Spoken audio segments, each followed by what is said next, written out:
Hai semuanya, selamat datang di Memori Peradaban. Hari ini kita akan membahas sebuah kisah seorang tokoh hebat dari Nusantara yang terkenal akan sumpah palapanya. Siapa lagi kalau bukan Gajah Mada sang Mahapatih dari Kerajaan Majapahit.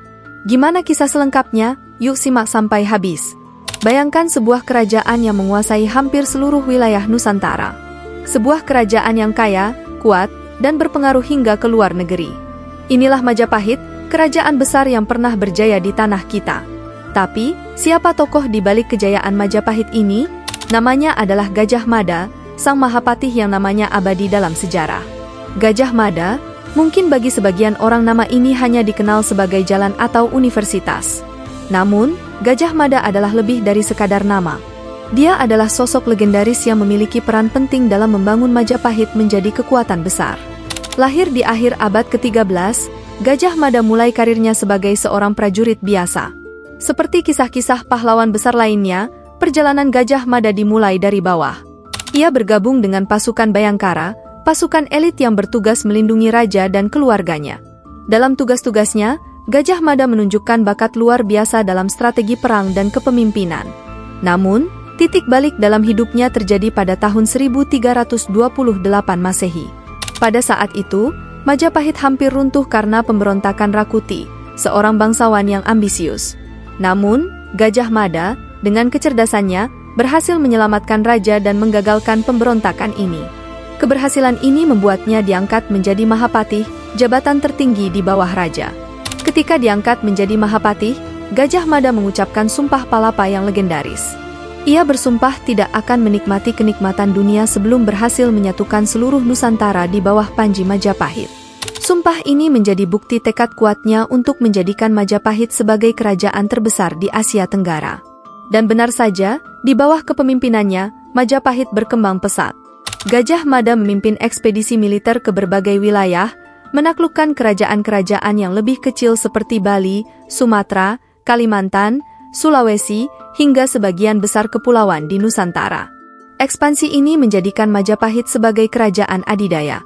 Tetapi, Gajah Mada tidak hanya mengandalkan kekuatan militer. Ia juga seorang diplomat yang ulung.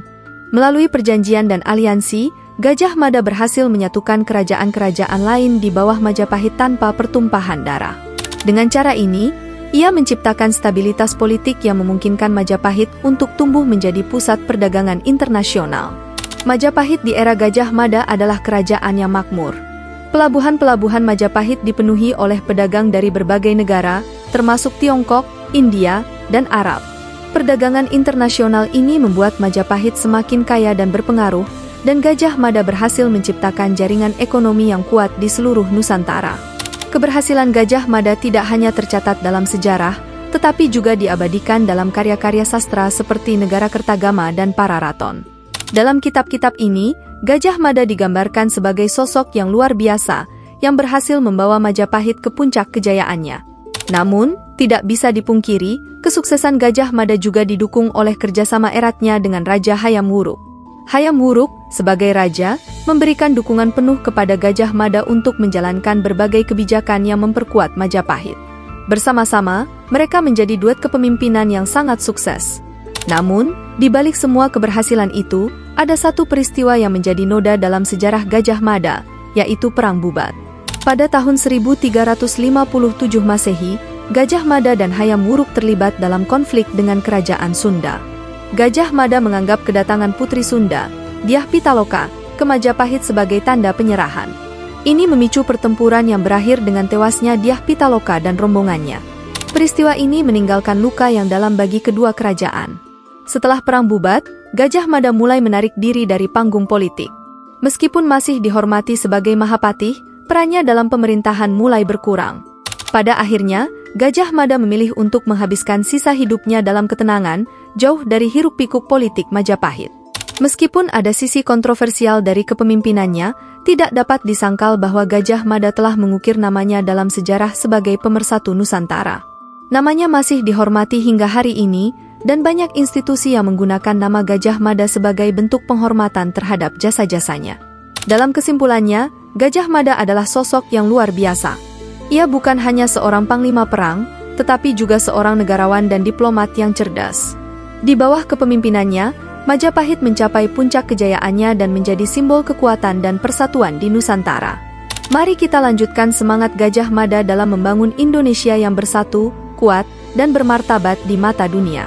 Semoga kita semua bisa mewarisi keberanian dan kecerdasan Gajah Mada dalam menjaga dan mengembangkan warisan bangsa kita. Gimana menurut kalian kisah Mahapatih Gajah Mada ini? Tuliskan pendapat kalian di kolom komentar. Terima kasih sudah menonton video ini.